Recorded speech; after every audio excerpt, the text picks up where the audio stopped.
All right, so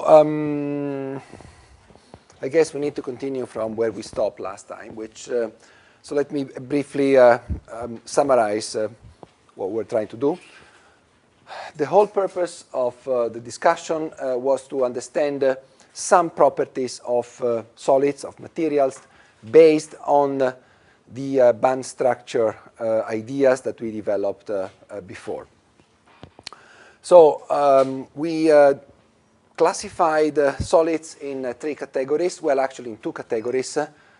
Insulators, that is solids for which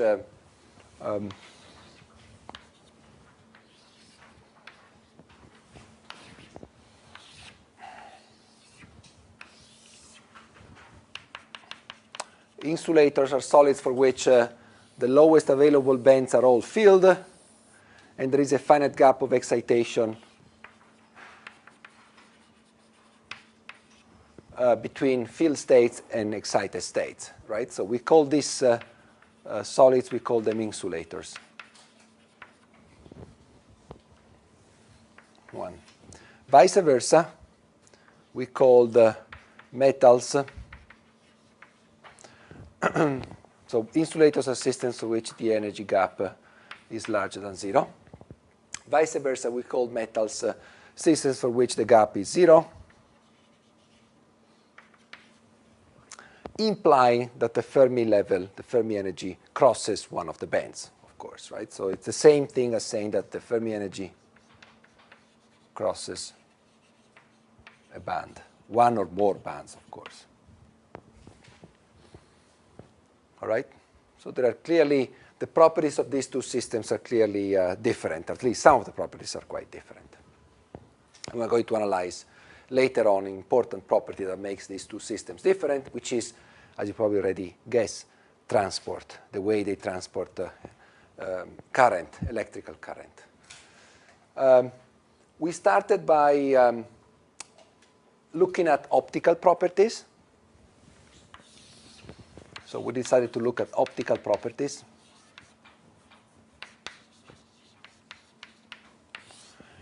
And in order to understand optical properties, we look at the function, which is the absorption coefficient.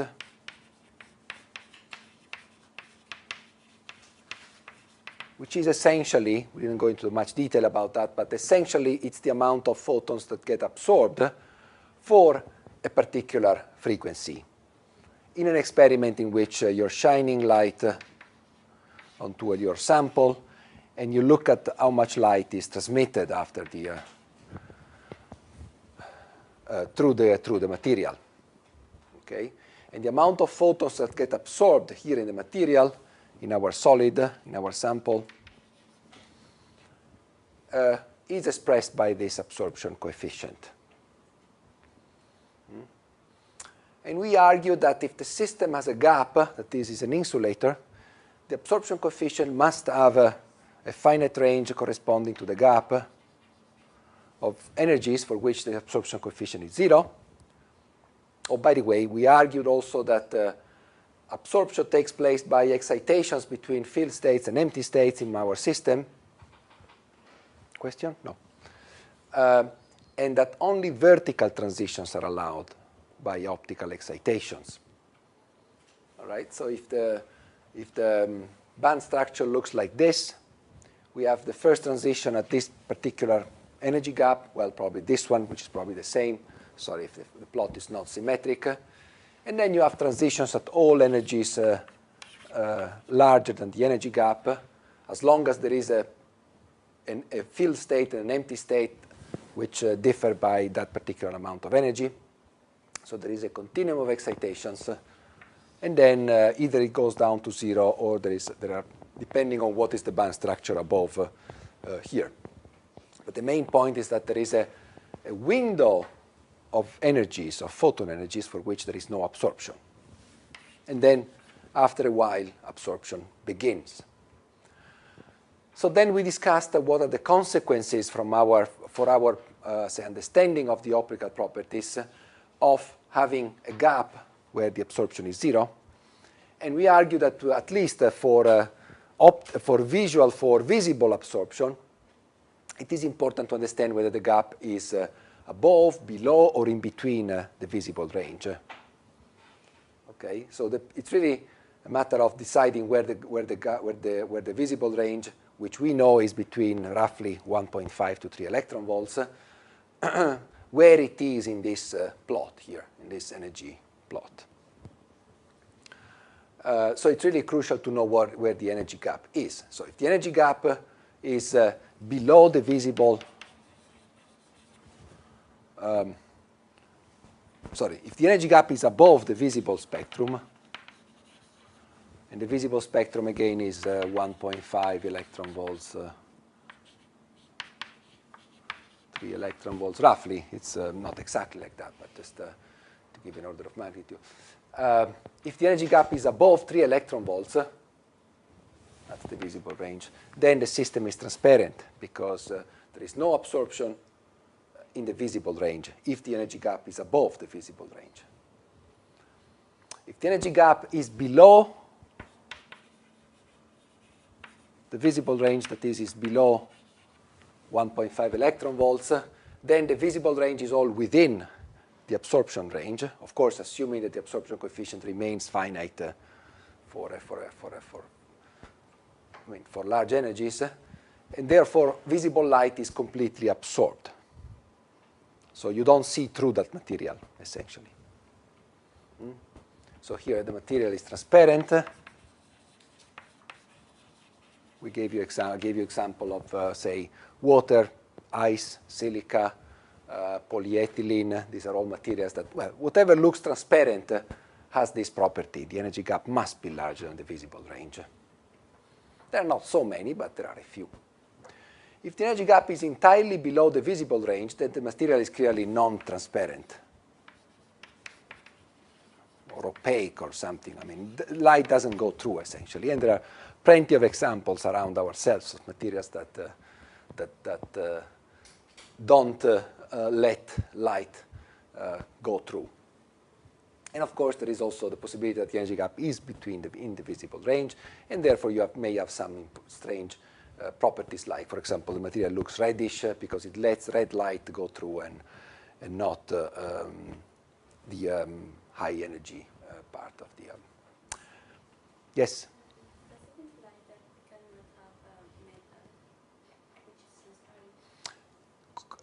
Well, okay, that's a good question. I'll come back to that in a second. So let's stick to insulators for the time being. Let's stick to insulators. So I would say there's another statement that looks also a bit surprising, that, and it is this one. Even if a system is an insulator, it doesn't need to be transparent to be an insulator. Okay? There are examples of materials that look non-transparent. Actually, they look metallic.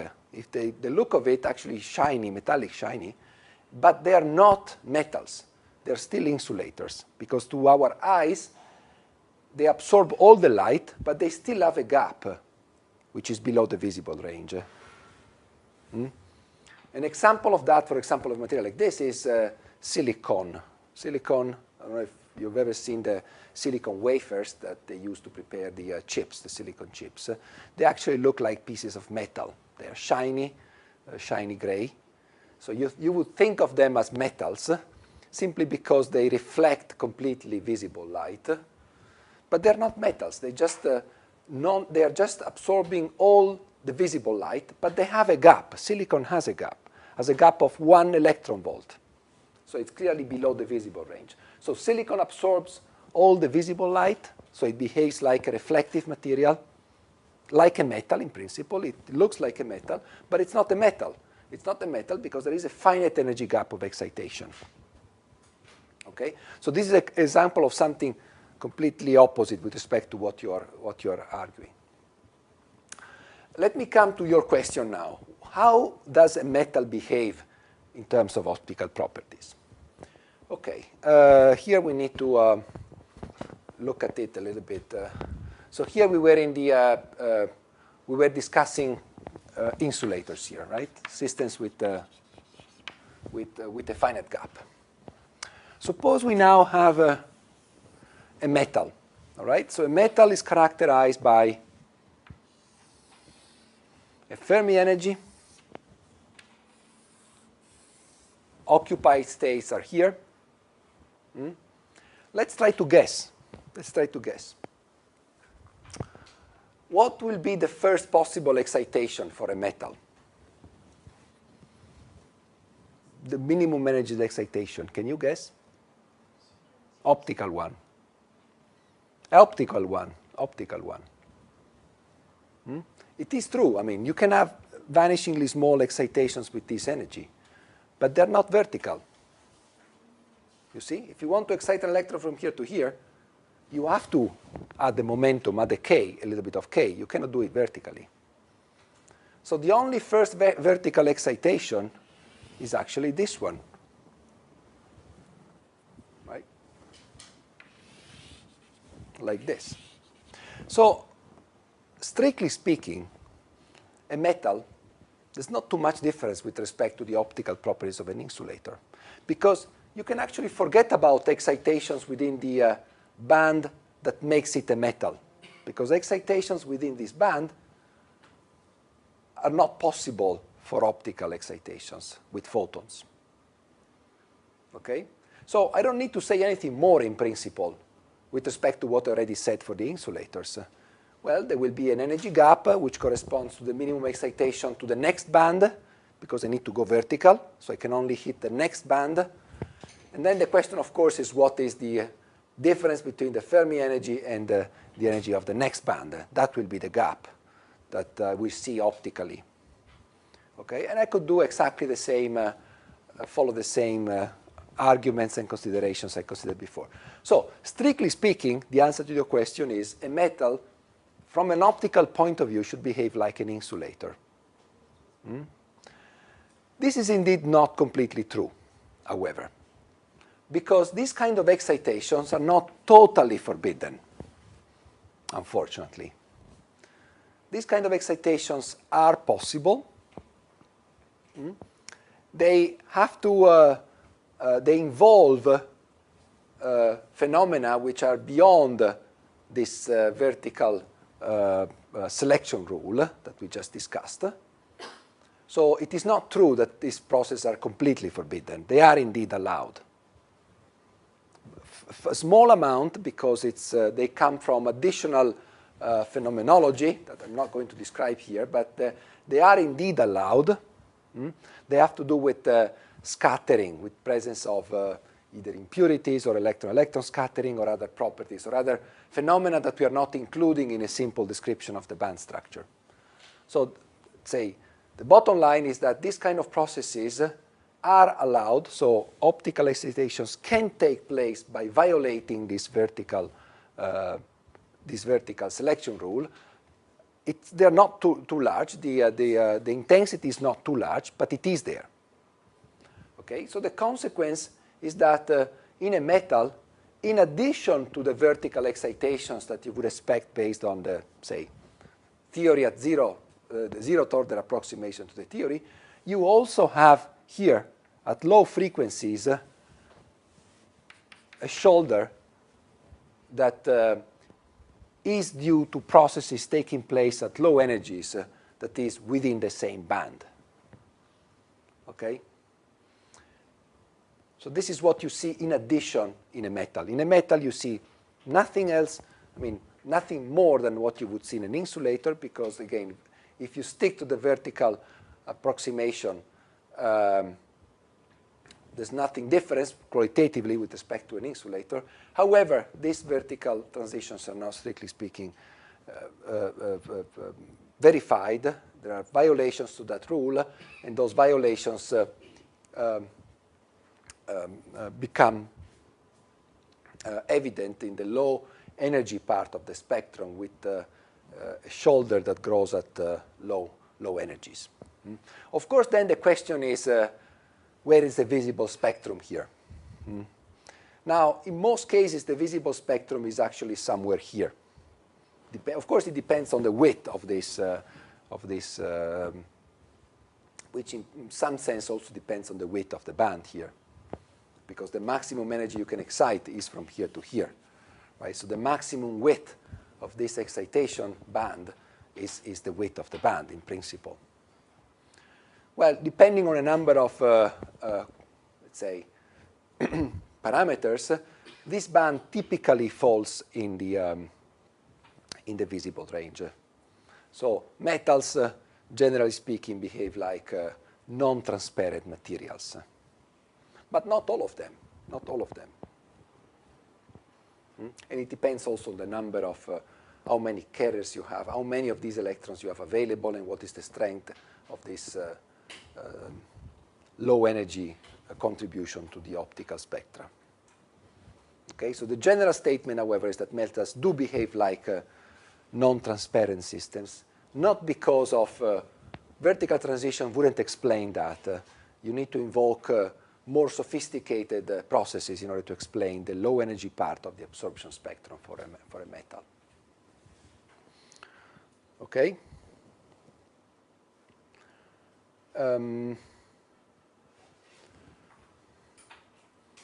Right.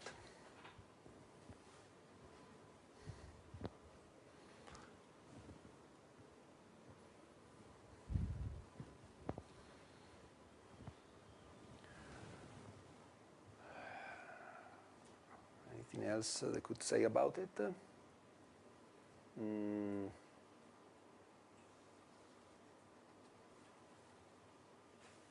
No, I don't think so. Well, I mean, based on these simple considerations, how would you design a system that filters UV light? Suppose you want to well, improve your sunglasses, for example. How would you think of a system? How would you choose your material in order to have something that screens out UV light, ultraviolet light? Do you have an idea how would you do it?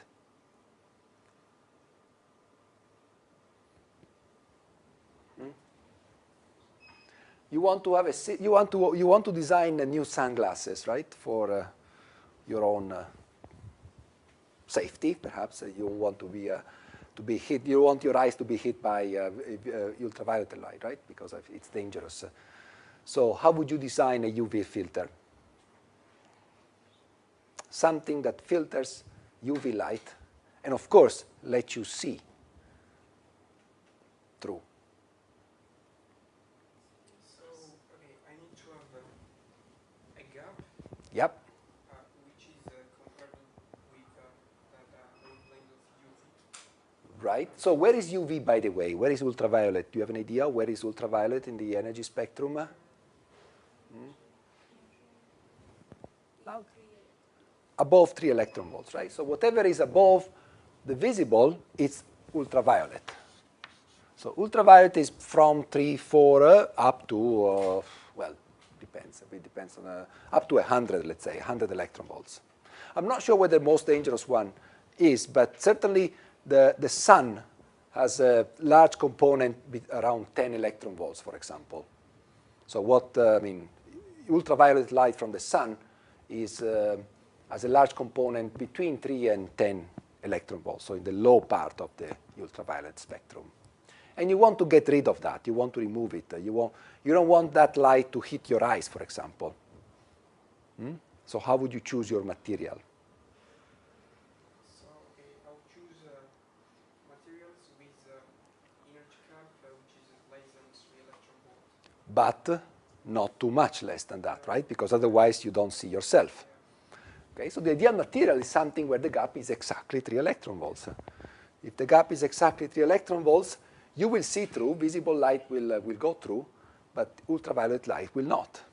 So you have a perfect filter for ultraviolet light. It's like setting the gap here in the right range such that photons with large enough energy are absorbed and photons in the visible range are not absorbed. So, well, whatever. I mean, there are a number of semiconductors that have this behavior. Related to polarization, I mean, sometimes we can select the one. Oh, you're asking. Okay, you're asking how the true sunglasses work for UV screening. They don't work this way, of course.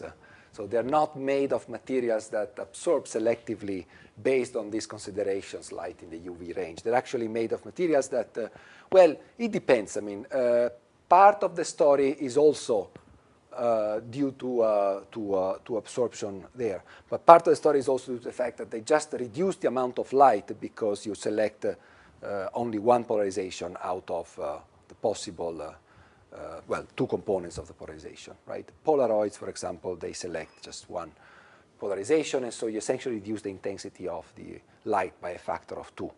But that will be a reduction throughout the spectrum, of course.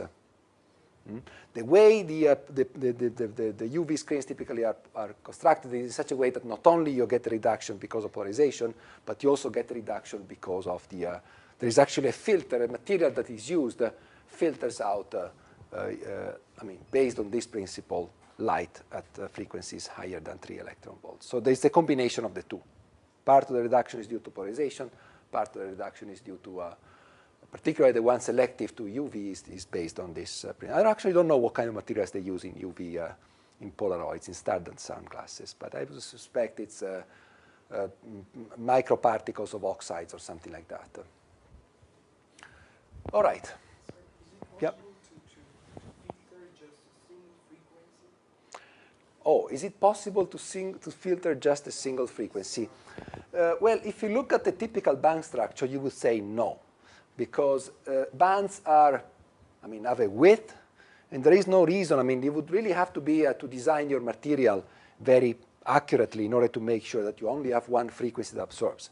If you want one frequency to be absorbed, you better stick to gases, to atoms. Atoms have typically well-defined characteristic lines of absorption, and so you want to select a single frequency, you better stick to atoms, gases, or molecules. In solids, absorptions are typically always broad because of the bands are broad. One question. Yep. The example that we mentioned for those with energy curve which is greater than the visible range Right? are okay, like glass something. Yes. They So, are not okay. Yeah.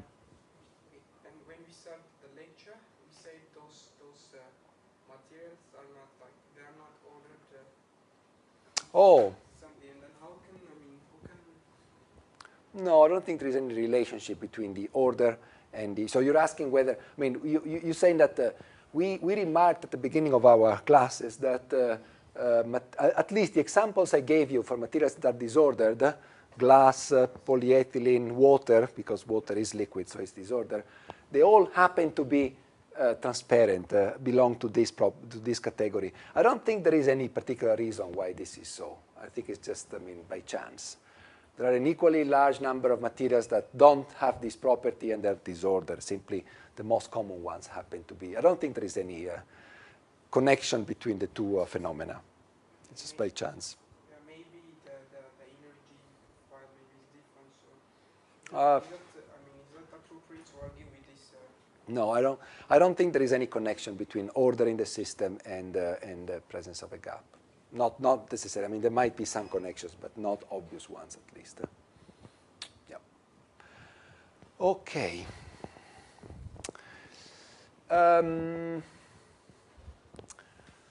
All right. I would like now, I mean, more or less I discussed optical properties in a very qualitative way. I mean, there's no time to go into any detail about that. Let me now move to transport properties.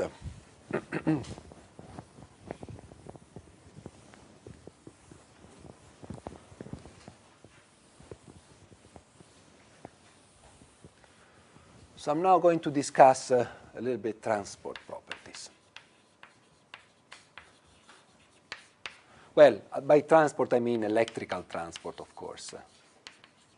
Sorry. Electrical transport. There are several other types of transport, like heat transport, like mass transport. I'm going to concentrate on electrical transport. Electrical transport conduction is probably one of the most remarkable properties that solids have. And one of the main applications of solids is in the field of, say, I mean, they're important because they're conductive. I mean, metals and superconductors and all that. So we need to understand a little bit what determines electrical transport in solids and what are the physical phenomena that underlie underlie electrical transport in solids. And once again, we're going to understand, we're going to try and understand electrical transport based on our band structure picture. Because electrical transport, after all, is the transport of electrons. In a solid, of course, you have nuclei and electrons are charged particles. So in principle, electrical transport might be determined by nuclei as well as by electrons, but clearly the nuclei are stuck to in their positions. They don't move, with a few exceptions. And so the particles that are really carrying charge and carrying electrical currents are the electrons. And the electronic states of our system are completely described by our band structure. So if we want to understand electrical transport in solids, we need to start from our band structure. That will be our starting point to understand the optical properties. So let me redraw it once again, a band structure, and let me discuss electrical transport based on our band structure. Breuer zone, band, another band, and so on and so forth. I'll be using more or less always the same qualitative plot, although, of course, bands can be of any kind, right? I'm just using this one because it's very simple to draw and very simple to understand. So what do we mean by electrical transport? We mean the motion, if you wish, of an electron under the influence of an external field. So the typical experiment is that a typical situation is where you have a sample, you put it under an electric field, and you want to understand how much current is transported through the system because there is a finite electric field. Without any electric field, of course, you don't expect any current to flow. So you need electrons to be driven by an external field in order to move inside the material. So the question we want to ask now is a very simple one, and is the following. Suppose you are here, you are an electron, and you sit somewhere in your band structure. I'm not going to say yet whether this is a metal, it's an insulator, whatever. It can be anything. I'm not going to be bothered about where the Fermi level is. I'm just going to concentrate on one electron. An electron that must exist, of course, so the Fermi level must be somewhere above here. Whether it's here, and so it's a metal, or whether it's here, and so it's an insulator, it doesn't matter for the time being. I just want to concentrate my attention to one generic electron here in my system and see how this electron responds to the presence of an external perturbation. So I'm going to apply an electric field. And the electric field, of course, is going to act as a force on my electron. Okay?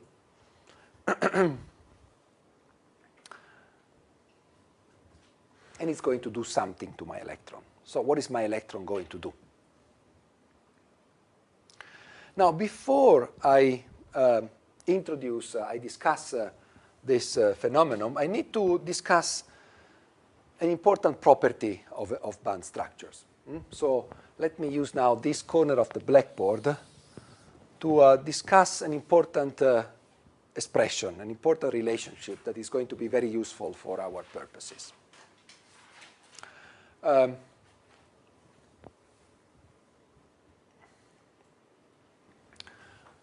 What I'm going to discuss is for a given state. Okay, so this is suppose this is a given k. This the wave function here will be psi of k for this particular electron, and we know from Bloch's theorem that this is e to the I k r times u of k, where u is the periodic function. That's Bloch's theorem.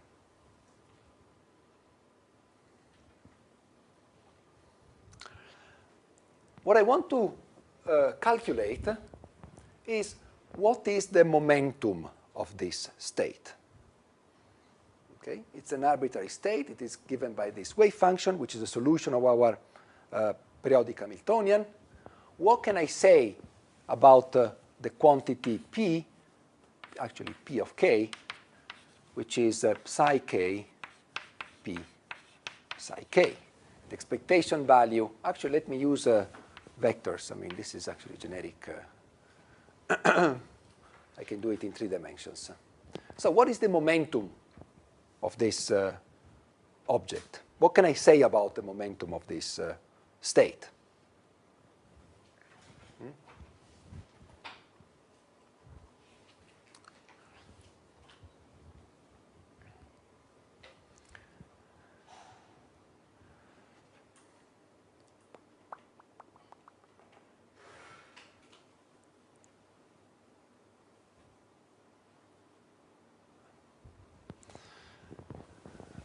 I'll have to go through some mathematics now, so I hope you be able to follow me.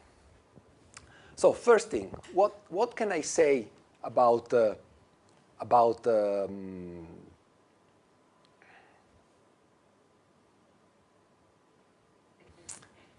I can certainly say that the E of k is equal to uk h of k, let me put vectors here to be sure, uk. So certainly the energy of this state is equal to, of course it's also equal to psi k E of k, sorry, h psi k. I hope you remember the discussions we made a few lectures ago, right? The solution of the full Hamiltonian, periodic Hamiltonian, which were given by psi k, generically by psi k, so that's their energy as a function of k. They are also solution of Hamiltonian, not really Hamiltonian, of second order differential equation h of k, which we derived on the blackboard, for the periodic part of the Hamiltonian. So I can write the energy of my system either as in this form or in this form. It's equivalent, because we stated that finding the solution of h is equivalent to finding the solution of h of k. And I hope you remember what h of k, actually let me write it here, h of k, because I need it now.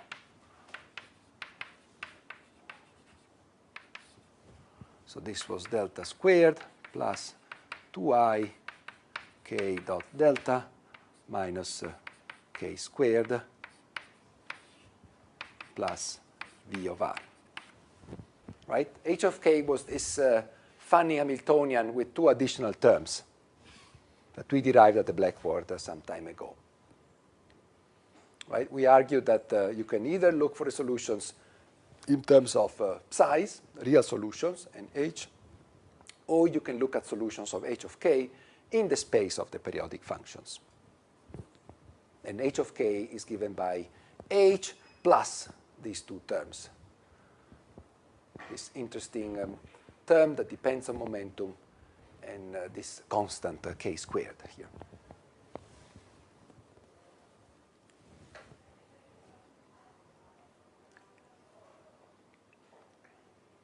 Okay.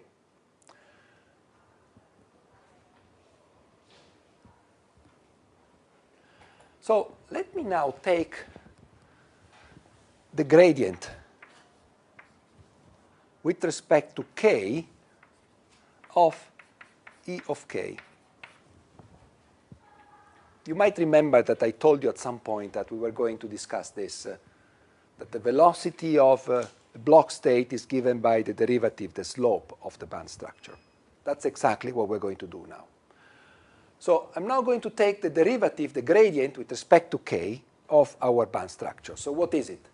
It is essentially the derivative of the function here in 1 dimension. Otherwise, it's the gradient in 3 dimensions. Right? So we're talking about now the gradient of the band structure at a given point. And I'm going to calculate it now. I'm going to calculate it using this expression here. So this function, E of k, depends on k in 3 places. U of k depends on k, U of k depends on k, and h of k depends on k. So there will be the gradient with respect to k of u of k, h of k, u of k, plus the gradient of h with respect to k. Remember, gradient with respect to k, right? So I have to take the derivative with respect to k, not with respect to r. That's what I'm interested in.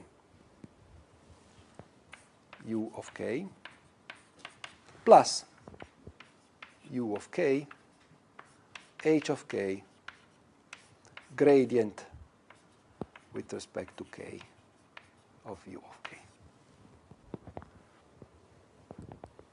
Right? K appears in 3 places. So I need to take a derivative in all the three places. And once again, let me remark that I'm talking about derivatives with respect to k. So this object here, for example, is not a momentum, because it's a derivative with respect to the parameter, not with respect to the position. So this is the wave function which is periodic in the position. I'm not talking about derivatives with respect to the position. I'm talking about derivative with respect to the parameter. So you have to be careful when you think of these things. There are clearly two distinct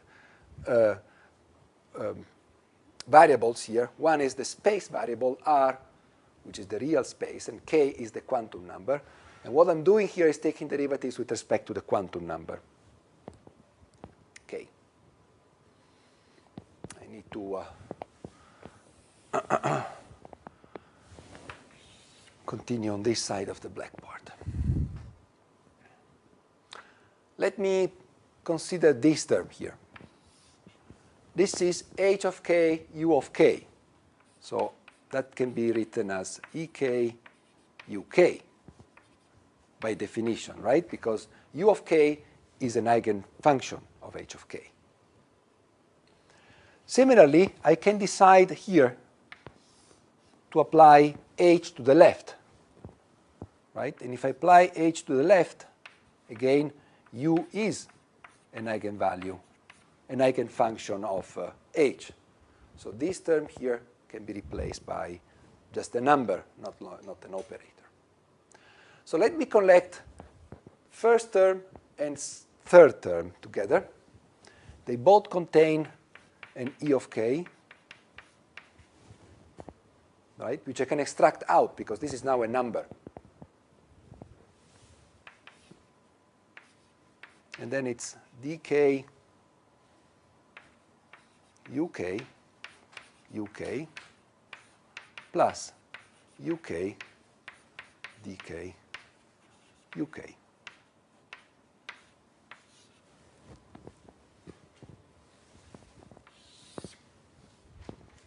And then I'm left with the second term plus uk gradient of k hk.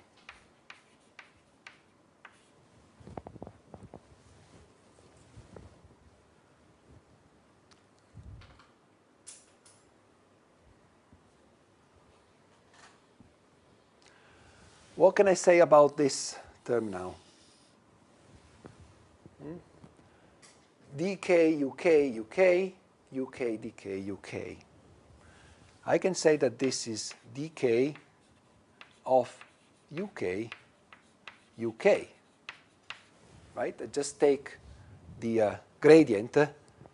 This is the function of two functions which depend on k. So I just take the gradient inside the first one first and inside the second next.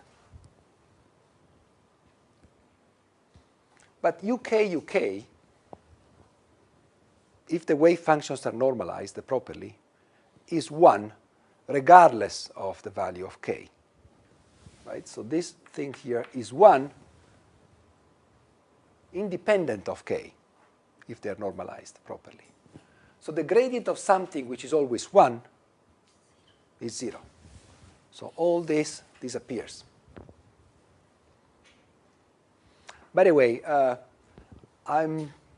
you'll find these kind of mathematical properties of wave functions, not specifically connected to k, but connected to other parameters, quite frequently in the future. So try to remember this, interesting property that when you derive with respect to a parameter, there are some interesting things when you derive the energy with respect to a parameter that may happen. I mean, this is not the only place in physics where deriving the energy with respect to a parameter gives rise to an interesting consequences. So I advise you to keep this in mind because it might be, you might come across it several times in the future. So anyway, for our purposes, the mathematics is clear.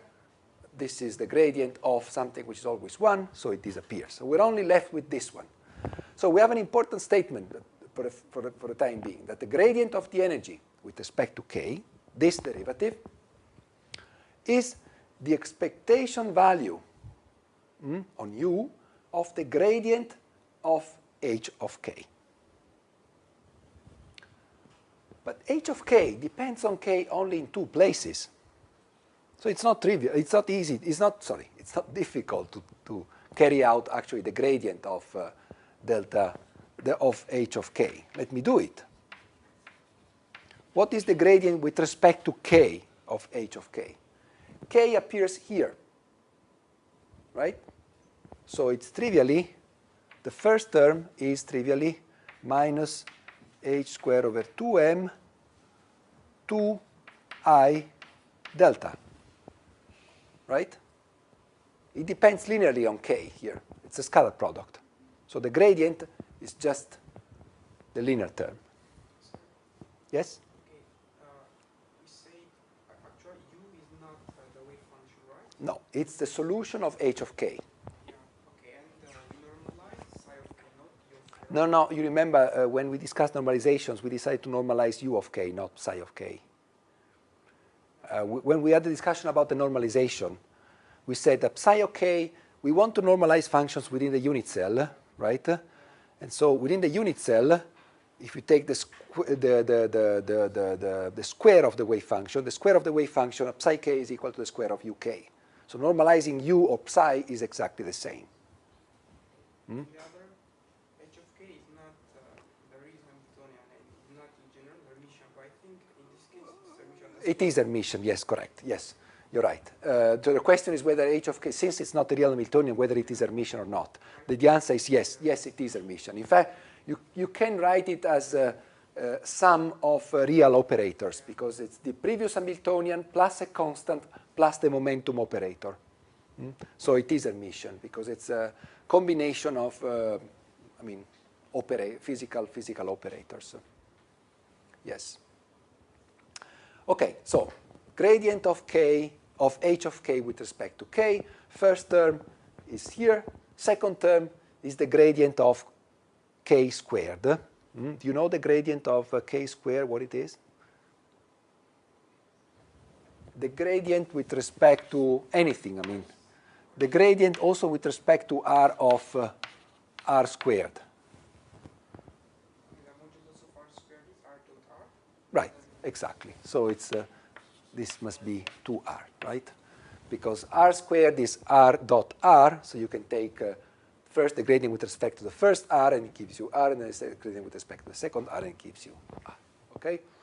So the gradient with respect to any variable, or that variable squared, is twice that variable, that vector. Okay, so I can continue here. Minus goes away, and so I have plus h squared over 2m 2k.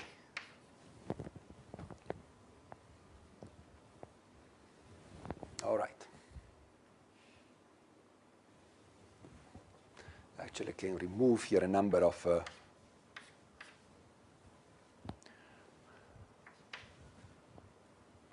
and I can collect minus h squared over m.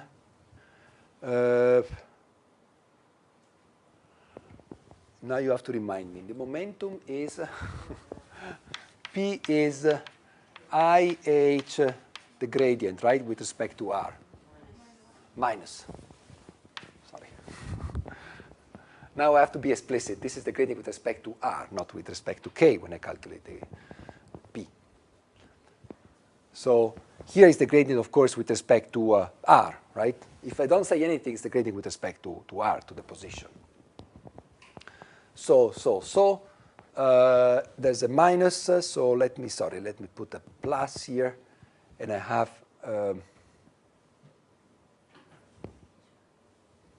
H. So then I'm left with minus H I delta, which is P, right? Am I correct? I would say so, right? Because I collect I, H, minus, and delta. And that's P. And what remains is H over M.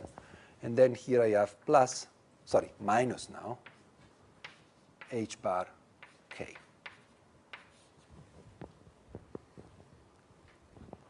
All right.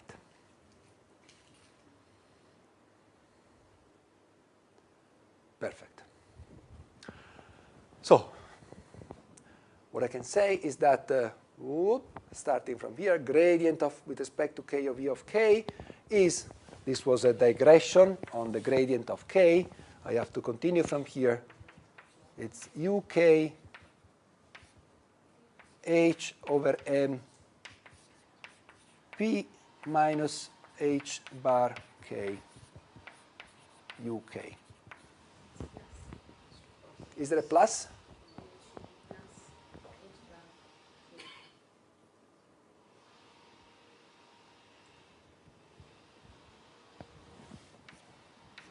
Right.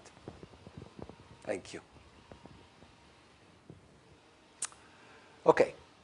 So what I've shown essentially is that delta Ek is equal to this object.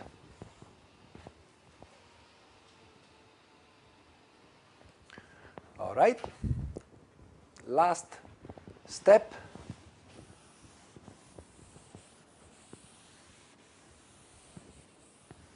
Let me calculate this one now explicitly by replacing for psi of k u of k e to the I k r.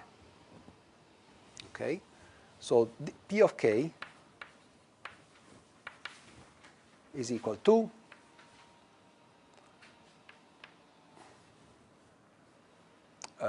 u of k e to the minus I k dot r p e to the I k dot r u of k. Right? I'm just rewriting this by writing explicitly psi of k in terms of e to the I k r u.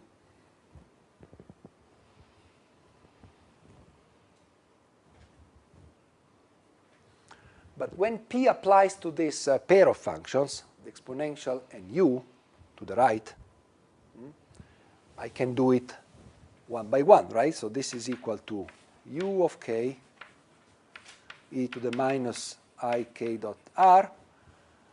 Let me do it first on u. So I let e to the I k r go through, and I apply p to u, plus the opposite, right? So it's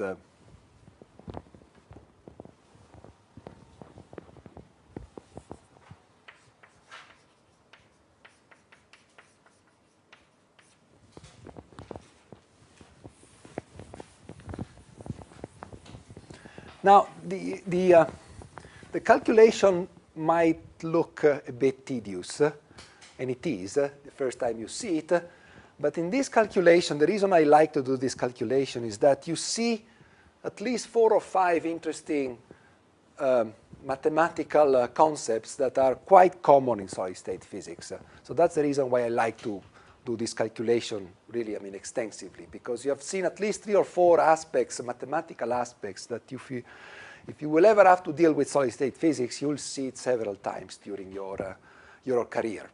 Okay, so I'd like to do it carefully because it's very representative of mathematical properties of blocks functions that you will certainly need to know if you become a solid-state physicist.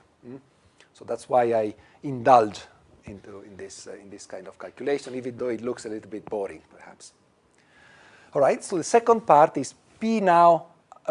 P applied to the plane wave. U of k e to the minus I k r. Then it's okay. P applied to a plane wave. Well, we know the outcome, right? P is minus I h gradient applied to e to the I k dot r. So delta brings me down I k, I times I minus 1 here. So this is h k e to the I k r, right? I'm sure you've done it several times. Free electrons, just the momentum of free electrons, hk. H bar k is the momentum of a free electron. So when I apply p to a plane wave, I get the momentum of that plane wave.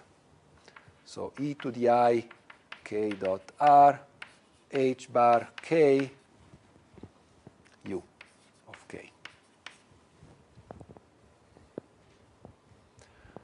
Surprise, surprise.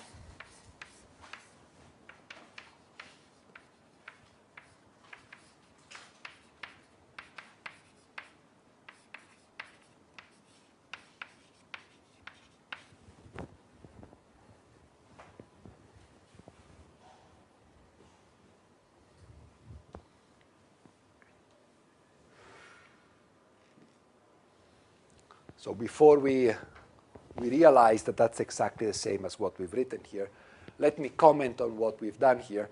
So here we've calculated the momentum of wave function psi, and we found that the momentum of a block state at k can also be written in terms of the expectation value over the periodic part of the wave function of this operator, which is not the momentum, but it's momentum plus h bar plus the quantum number k. So once again, you don't need to calculate velocities or momenta using the full block function, but you can do it using only the periodic part, as long as you remember to replace the momentum with this modified operator. Okay, the concept is more or less the same as the one we introduced as the one we discussed when we introduced h of k. In principle, the correct way to proceed is to calculate the eigenfunctions and everything for h. However, you may wish to do it with this special wave functions periodic part of the wave function, and then you have to modify the Hamiltonian. Same here. You want to calculate the momentum of the real wave function, you can do it this way. But if you want to use the periodic parts, you just need to modify your the operator that you use to calculate the expectation value. And that's exactly the same. So this number here is exactly the expectation value of the momentum operator for the real wave, for the full wave function. At this point, let me remark that this object is identical, well, with the exception of h bar over m, of course, constant, to the gradient of the energy. So we have an important conclusion here, which I will write in yellow to highlight it, and this is that the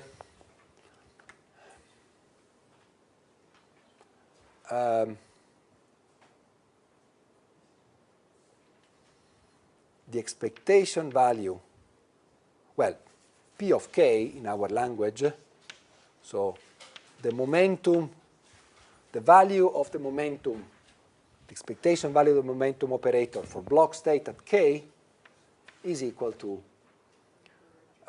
m over h bar gradient over k of E of k. No approximations, nothing. It's an exact statement. It's a very important statement because it gives us another good reason to like band structures. From a band structure, take just the gradient of your band energies. That's the momentum operator. That's, the value of the momentum for a block state in the band structure. You don't need to calculate expectations, values, nothing. You just look at the slope here, and that will give you the value of the momentum for a particular block state, particular solution of this periodic Hamiltonian. By the way, this obviously works for free electrons as well. If you have free electrons, this is k squared, right? H squared over 2m k squared. You take the gradient with respect to k, and you get k, you get h over m k, h squared over m k, m disappears, h bar, one of them disappears, and so pk is h times k. So obviously it works for plane waves, for free electrons. But it doesn't only work for free electrons, it works in general. As you remember, we discussed it a couple of lectures ago. If you're here, for example, you can say that this particular block state has zero momentum. And actually, we verified that this state has zero momentum. There was two plane waves propagating in opposite directions. Okay, so this statement is indeed general, and we can use it. It's an exact statement. There's no approximation in doing that. It took us a while to derive, but I mean, it's an interesting derivation, and it's a very strong and very powerful result in solid state theory. It's somewhat the equivalent of Bloch's theorem in terms of importance. So, Yes? if we change k to minus k, then the momentum changes direction. Sure, yes. If you change k into minus k, good observation. Because E of k is symmetric, the gradient must be antisymmetric, must change sign.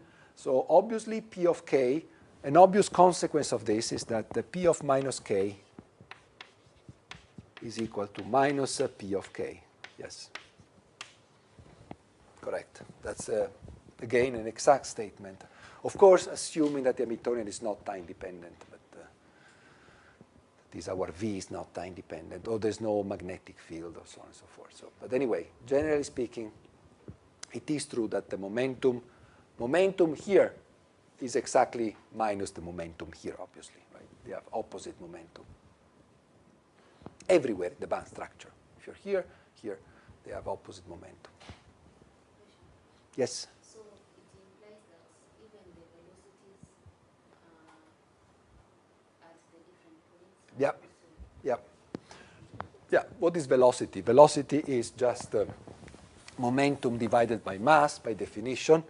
So I can introduce a V of k, if you wish. That's just pk over m by definition, right? So this is just an additional m. Wait. Yes.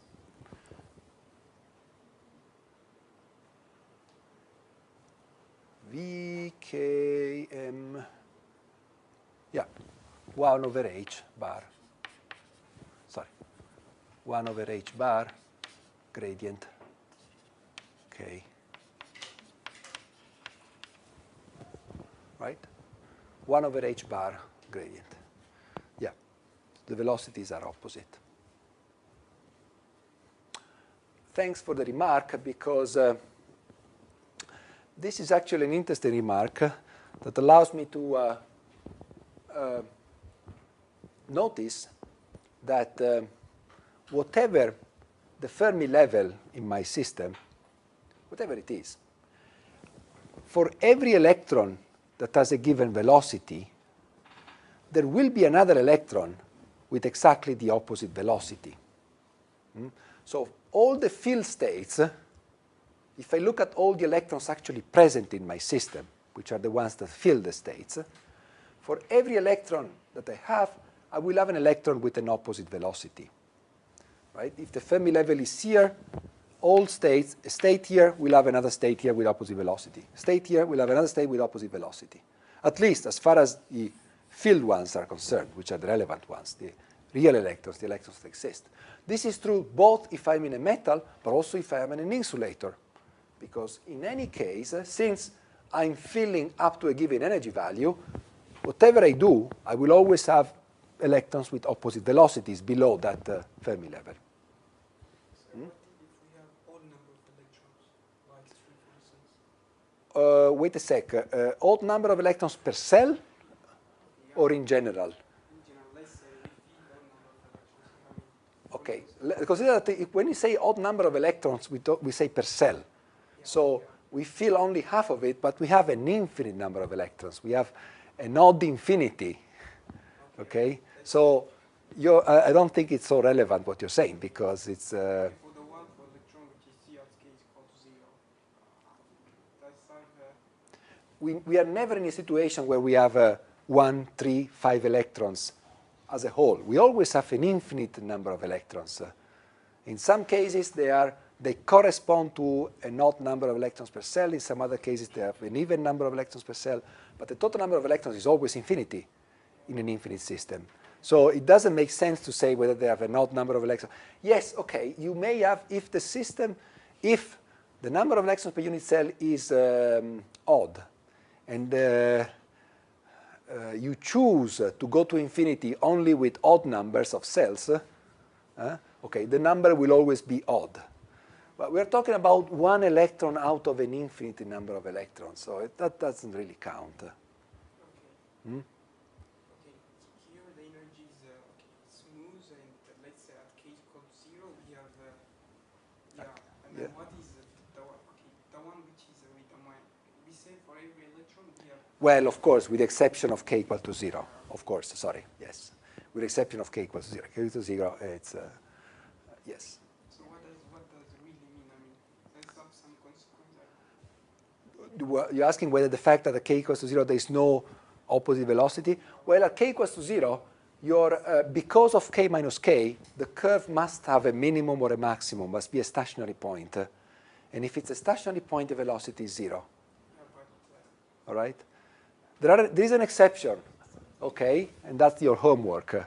There is an exception. If you have here, the velocities of the two states are not 0, in principle. But then you have a degeneracy, and you can actually build a combination such that the two velocities are 0. I think we're talking about really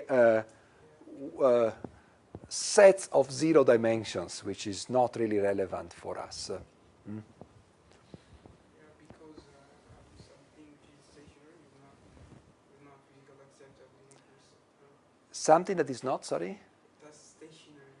No. K equal to 0 is No, it exists, but it's just one state out of an infinite number of states. So from a physical point of view, it doesn't really contribute to the physical properties of the system.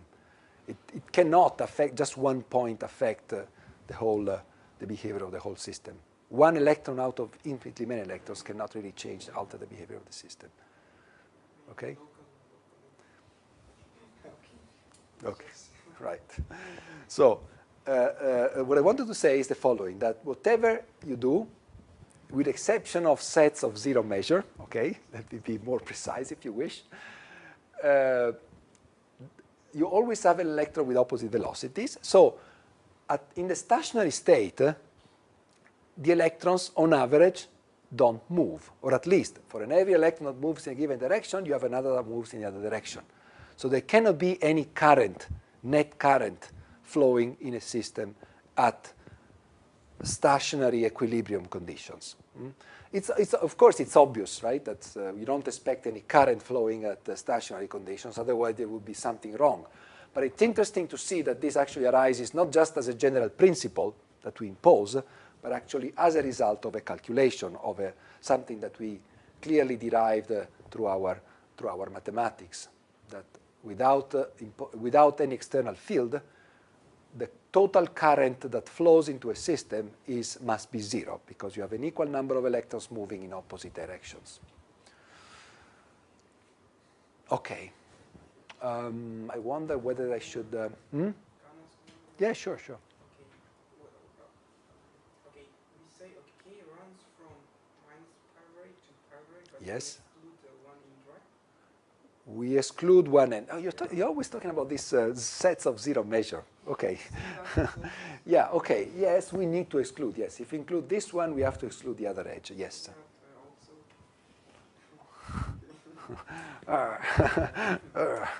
Okay. So I need just, I'm curious. No. Of course. I mean, you're right in saying that. I mean, it's the answer to your question is that these cannot be relevant. Sets of 0 measure, one electron out of an infinite number of them cannot influence the properties, the macroscopic properties of a system.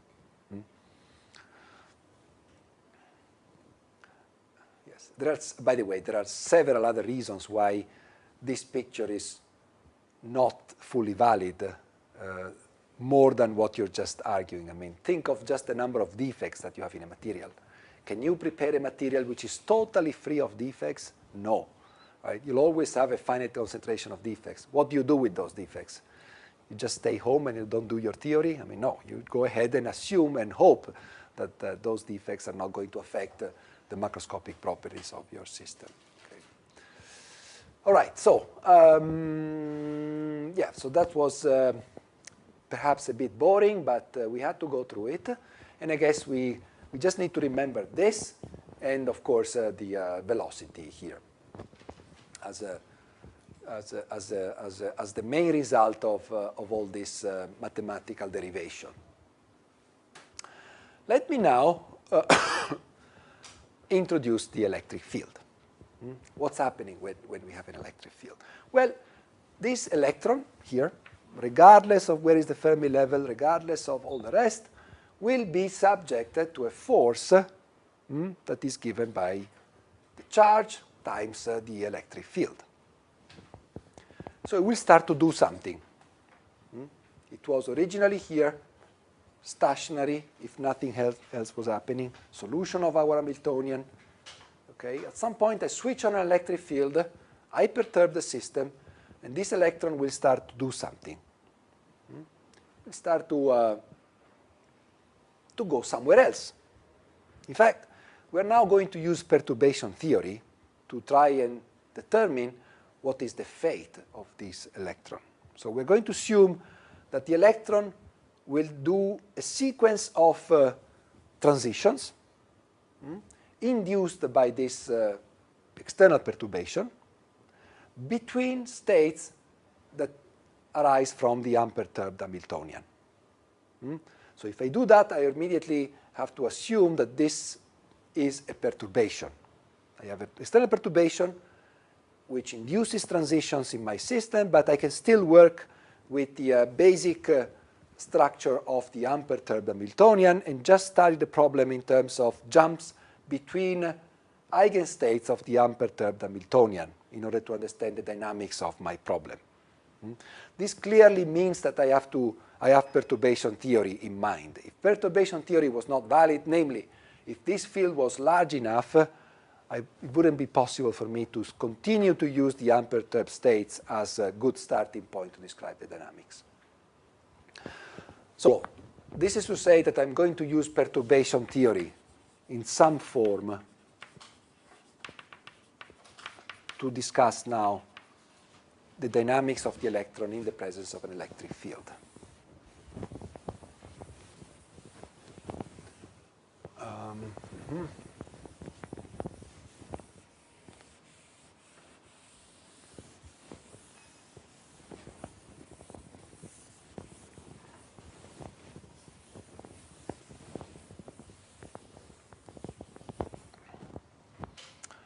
So this state here will start evolving with time. We start having some jumping to other states in our system. Now, let's assume, and this is now an assumption, which will actually not justify, but I have to introduce an assumption, that the electron jumps to nearby states only in this dynamics. So it doesn't really do jumps across the gap or at long distances. Well, this assumption is justified by the fact that this is actually a static perturbation. In order to change the energy, you need to have a time-dependent perturbation. If you want to have a finite jump of energy between two states, there must be, the perturbation must have a frequency, h bar times omega, such that h bar times omega is equivalent to the difference in energy between the two states. So if you want to allow your wave function to change its energy during this process, in principle, the Hamiltonian must be time-dependent, must be oscillating. Right? Only if you're allowed to jump from a final state, from an initial state to a final state, only if you have a perturbation with a given frequency. If the frequency of the perturbation is 0, like here, this is a static perturbation, in principle, you can only jump from states which are arbitrarily close to one another. Right? So I will only consider jumps between states that are arbitrarily close in energy, because that's all the other jumps are not allowed by static perturbation.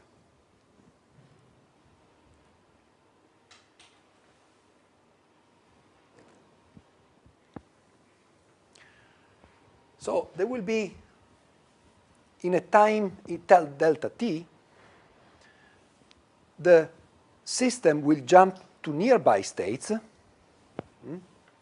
So it will change its k by an amount delta k, which I'm now going to determine, in a time delta t. So I suppose I take a discrete amount, time t, delta t, and I look at how much the electron has moved in our space k, how many jumps it has done, and how far it has gone from the original point. And I'm going now to determine this delta k in a given time delta t. So I'm going to look at the rate of change of my quantum number k. And how do I do that? Well, I know the amount of energy that the external perturbation is giving to my system for a unit of time, right? That's actually, so the change of energy of my particle, sorry, let me continue to use discrete time steps.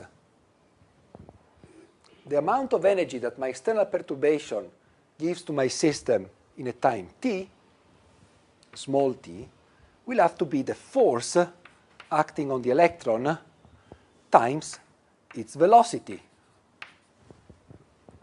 right? That's just classical mechanics, by the way. The change of energy that I give to my system has to be proportional to the force times the velocity of my particle. I put an asterisk here because this is actually true if I assume classical mechanics,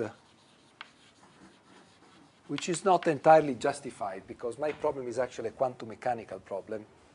So this is why this theory actually goes under the name of semi-classical theory. And you'll find it in books with the name of semi-classical theory of transport.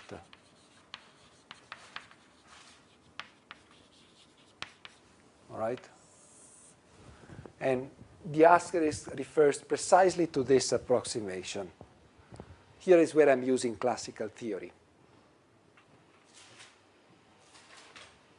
I need to warn you that all this discussion is very hand-waving and qualitative. It's certainly not as mathematically correct as the one that we carried out there. This is much more shaky, okay?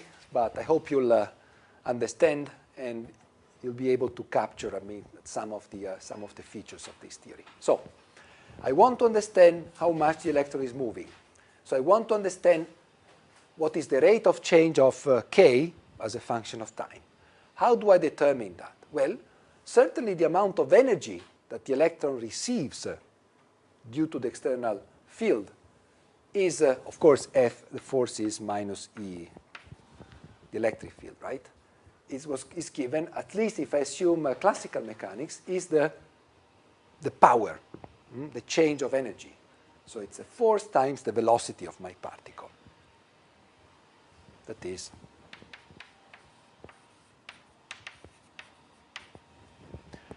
However, if my particle changes changes momentum, the change of energy must be connected to the slope of the band structure.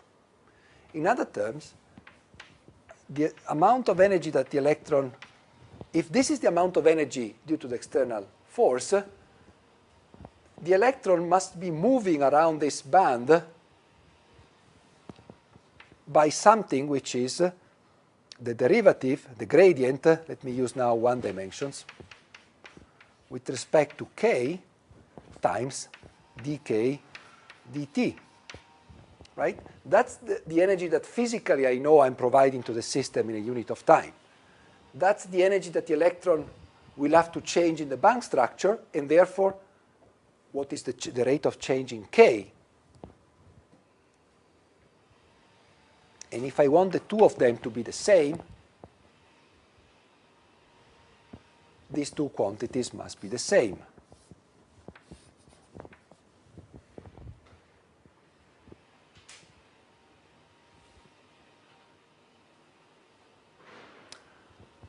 But dE over dk is in fact, in one dimensions, h bar times the velocity.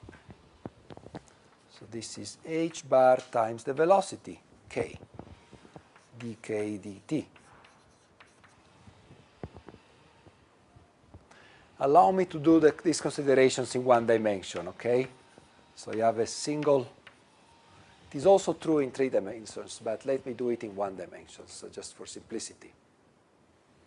Now, this is the energy that I know is pumped into the system by the external field, and this is how the energy must change if I look at it from a band structure point of view.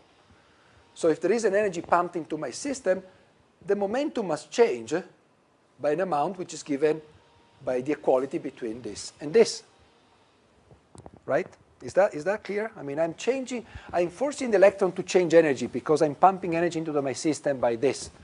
But the electron can only move in the band structure, right? So for a given amount of energy change, if I say the energy change must be this, that automatically defines also the amount of k that I need to move, because I can only stay in my band structure here.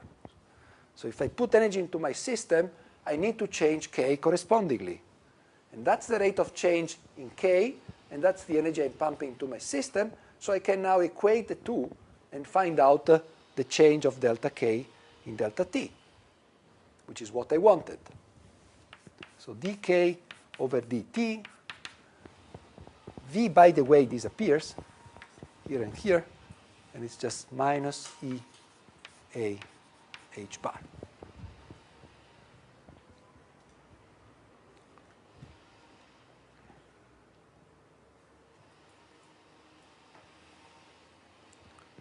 All right?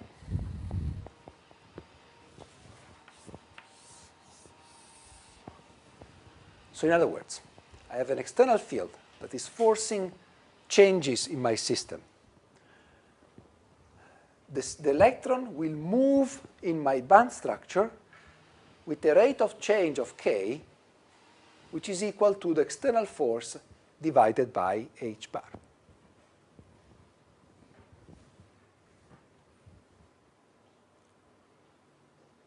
So if I have a constant external field, E, well, this electron will jump from one state to another one at a constant rate.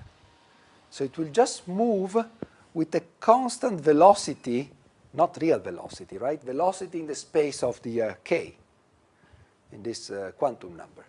Will change k with a rate which is uniform, which is constant, if the external field is constant. So an electron originally here, I switch on the electric field, we start just moving with a constant speed in k space in my band structure. Of course, when it reaches this point, there is periodic boundary condition, so it will re-enter from here. So it will just continue. Tum, tum, tum, tum, tum, tum, tum, tum, tum, tum. Yeah. How do I mean? The result looks a bit weird. I don't know. Maybe It is weird, yes. yeah. How? I mean, we have okay. Now we have neighbors. I mean, neighbor electron, for instance. Yes. You mean two electrons here? For instance, yeah, and then Oh, they move together. They move like pairs, so they never hit. the whole thing moved. Of course, because this is true for every electron, right? There's no distinction whether it's here, here, here, here. And the nice thing is that they actually move with the same speed. So they never clash. So it's like a worm. It's like a train that moves So they have a one constant, mode, like one mode. a single velocity. Yes, all of this doesn't depend on k here. You see, this is just a constant. It doesn't depend on k. Okay, is it always true for okay, I mean, for which time scale, if the time scale is large? Oh, yeah. That's we've made some approximations, right? But it's not that far from being the truth. This is actually quite true, that it is like that. I know why you're worried, because how do we get from here? I mean, that's not the way I was thinking of transport, right? I was thinking of transport as a different thing. I was thinking of transport of electrons reaching a steady state of velocity or something like that with some friction, something like that. Now we find these trains that move along the band structure and things like that. I'm afraid we'll have to stop here, and, and we'll have to continue next time if you want to know the following part of the story. We'll actually get to what you have in mind at some point, but we need to go through this before we get to that point. Actually, this is a very interesting phenomenon, this one, which has been experimentally verified, and that's the truth. You need to add more ingredients if you want to get to the point that you have in mind, namely to have a finite conductivity, electrons reaching a steady state, but we need to go through this first.